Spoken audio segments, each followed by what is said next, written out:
presentar al profesor Díez de Velasco, que nos está hablando desde Canarias, ¿no?, en esta videoconferencia. Va a ser una videoconferencia y hay también una grabación. Bueno, él es catedrático de la Universidad de La Laguna, ¿no? Es doctor en Historia y licenciado en Antropología Social y Cultural. Es una combinación que, bueno, yo creo que no es tan frecuente como debiera y como se merecen cada uno de los dos temas, ¿no? Esa combinación de lo que es la antropología y la historia, ¿no?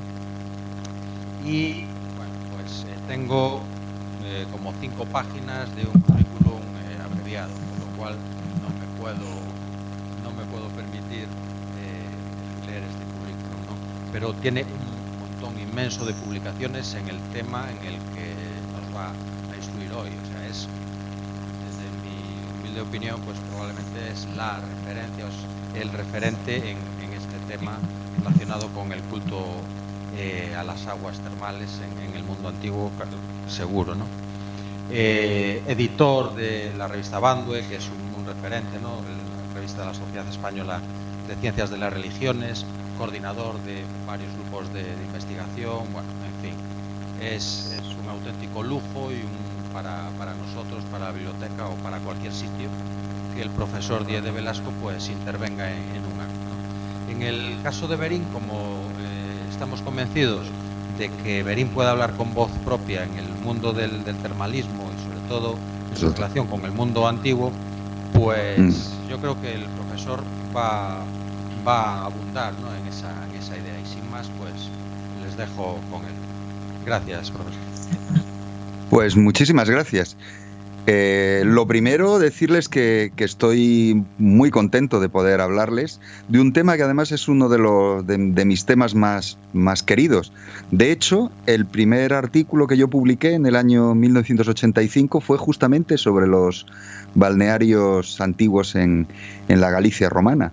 Y la verdad es que me encanta poder volver a hablar de ese tema, que ahora lo verán, pero tanto hay en Galicia sobre ello, ¿no? Y tan especial resulta el mundo galaico a la hora de pensar este tema.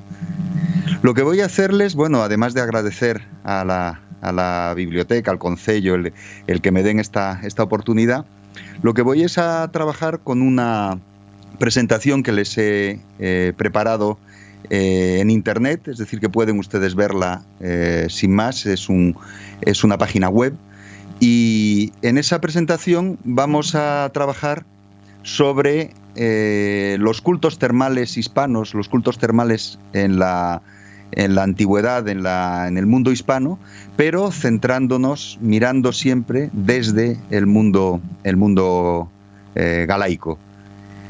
Les voy a pasar a compartir la presentación. Vean que se llama Cultos Termales Hispanos, Galicia Antigua. Y esta presentación está en el contexto de un proyecto de investigación, aunque provenga de la investigación, comience por mi parte desde los años estos de hecho de mi primer artículo, pero seguimos en el grupo de investigación nuestro trabajando sobre estos asuntos, y específicamente se inserta en este proyecto que se llama Bases Teóricas y Metodológicas para el Estudio de la Diversidad Religiosa y las Minorías Religiosas en España, de la antigüedad a la actualidad. Y me va a permitir pues lanzar la mirada hacia el mundo antiguo, hacia la antigüedad. Fíjense en la primera imagen que les propongo. Esta imagen es la de un atlas que están realizando sobre las aguas termales en la península ibérica. Lo primero que nos tenemos que fijar es la zona galaica. Fíjense qué extraordinaria cantidad de lugares. No son los lugares en los cuales hay surgientes de aguas termales.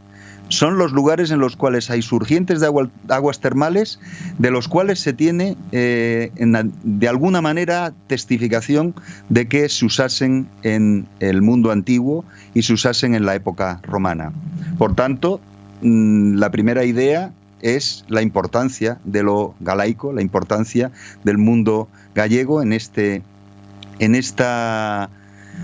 planteamiento de entender la sanación que proviene de la inmersión en el agua termal como un asunto en el cual lo sobrenatural tenía un peso fundamental.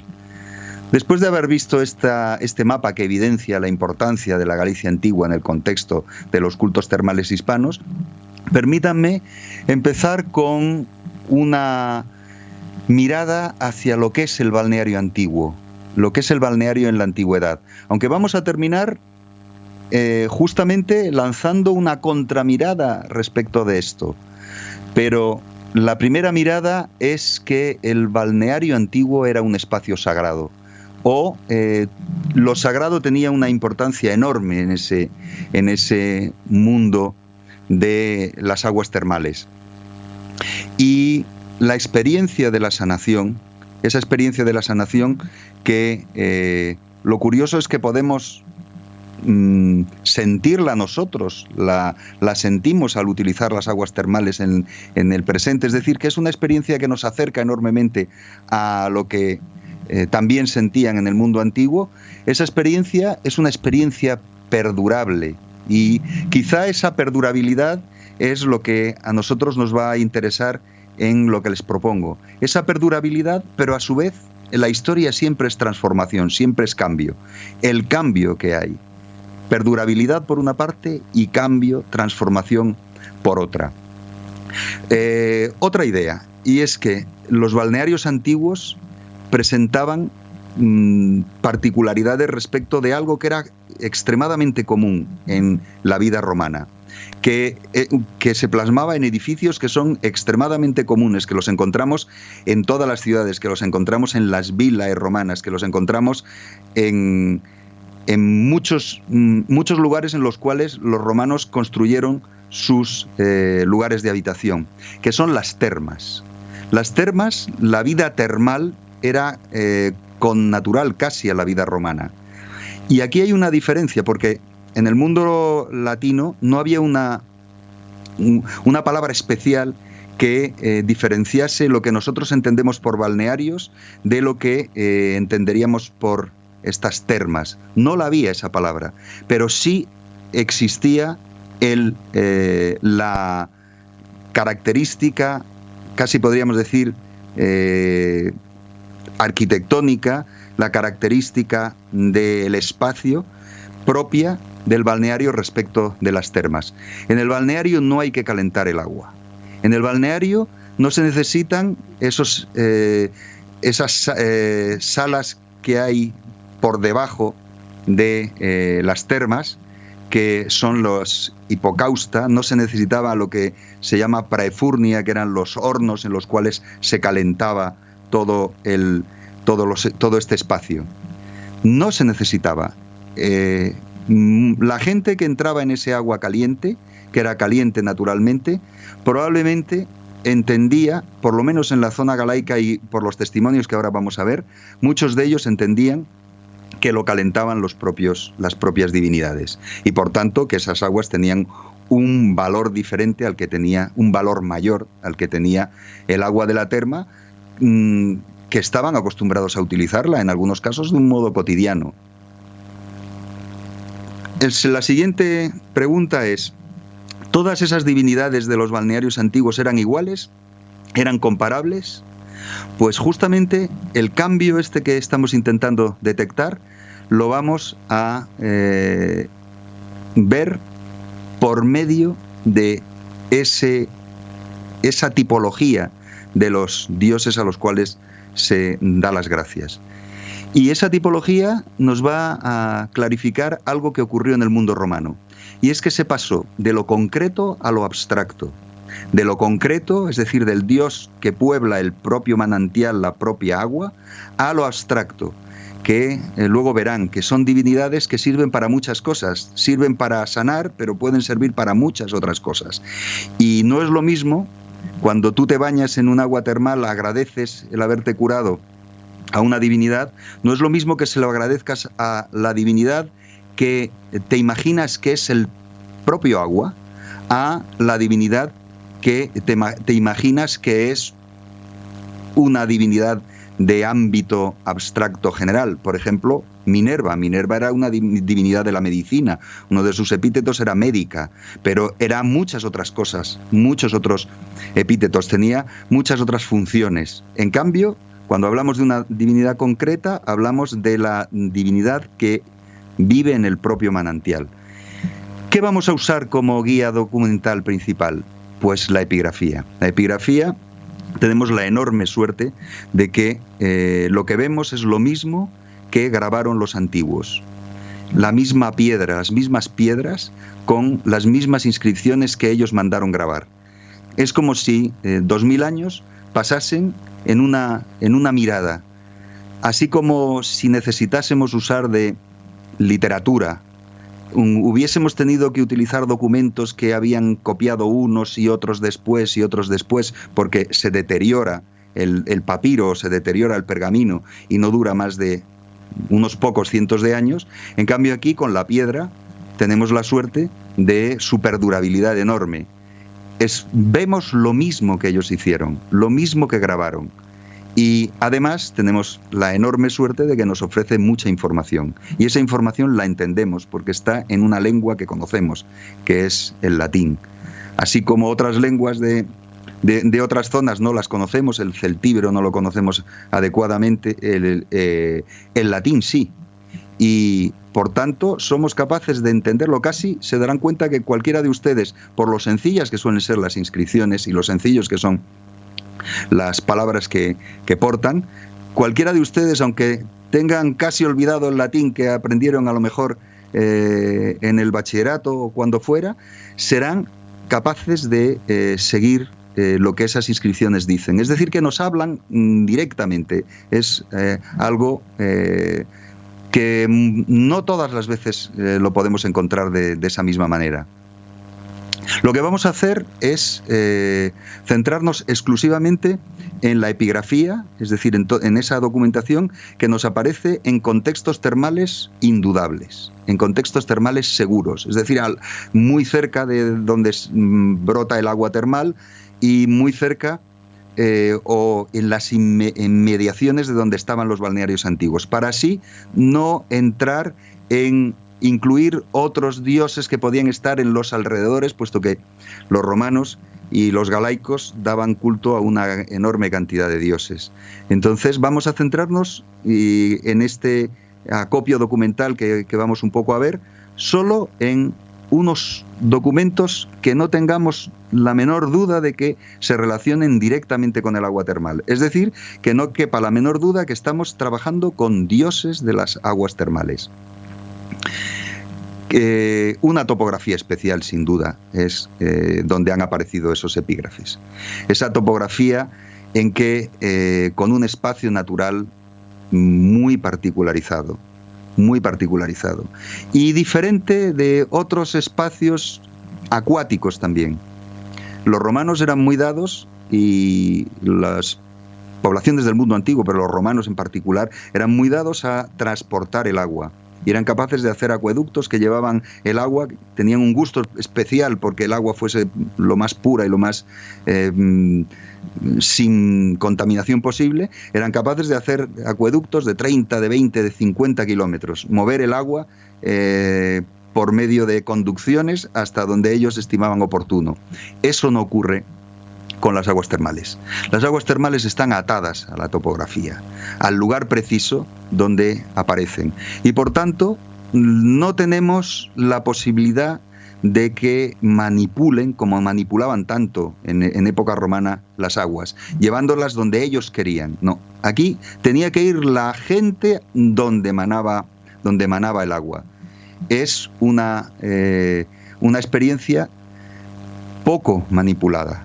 Muy poco manipulada. Como mucho, a veces tenían que canalizar un poco el agua para enfriarla, porque algunas de los surgientes estos sale el agua a 70 grados o más y tiene que enfriarse un poco antes de utilizarse.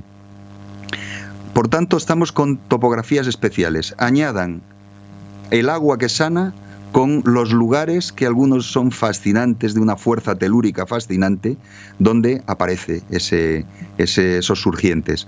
Todo eso potenciando, claro, la percepción imaginaria que tenía esta gente de que allí había unas potencias que lo que hacían era beneficiar a quienes se bañaban y beneficiarles por medio de la sanación. Y no es una experiencia elitista la sanación termal. No hacía falta ser un especialista, no hacía falta ser sacerdote para que el Dios te curase. No se necesitaba intermediación. Es un excelente ejemplo de ese culto individual que no requiere más explicación que la inmediatez de eso, de las razones del cuerpo, y no necesitar otro espacio que esa surgencia termal natural. Por tanto, es muy perdurable. Y aunque nosotros entremos en esas aguas termales sin pensar que hay algo sobrenatural en ellas, pero somos capaces de entender muy fácilmente, además, lo que podían imaginar los antiguos que ocurría, lo que podían imaginar al entrar en esas mismas aguas. Y lo que imaginaban ya han visto que son dioses. Dioses que les daban la salud, que les permitían recobrar la salud. Y lo que partimos es de un primer momento, que es el culto en el cual son las propias aguas lo que son los dioses, el culto ese concreto, ese primer momento. Dioses que simbolizan al propio surgiente termal, hasta incluso en sus nombres. Y la zona galaica nos ofrece nombres que tienen el interés de no ser romanos. Es decir, tienen el interés de ser nombres anteriores a la llegada de los romanos. Dioses que conocemos en época romana. Conocemos por medio del latín, que es la lengua que se utiliza al grabar las piedras. Los conocemos por medio de esas piedras que son elementos del mundo que importa Roma, pero nos dan ideas de lo que pudo ocurrir antes, nombres que perduraron de una época anterior. Y uno de ellos es el dios Bormanicus o Bormánico, que los especialistas en la etimología lo relacionan con una palabra que nosotros también tenemos, que es borbotear, borbotón, borbo, que sería una especie casi de onomatopeya o casi de símbolo de ese agua que bulle gracias al calor que tiene en ella. Aparece en un caso en la zona galaica, bueno, en dos epígrafes, pero en una misma localización, que es Caldas de Visela, en Portugal. Lo curioso y lo interesante de este Bormanicus que aparece en Caldas de Visela es que Bormanicus es una especie de epíteto, pero en la zona galaica, de la Galia, en la zona de la Galia lo encontramos con el nombre Bormo, el nombre Bormano o incluso el nombre Borbo. Es el mismo dios o algo muy parecido. Es ese agua que bulle y que borbotea.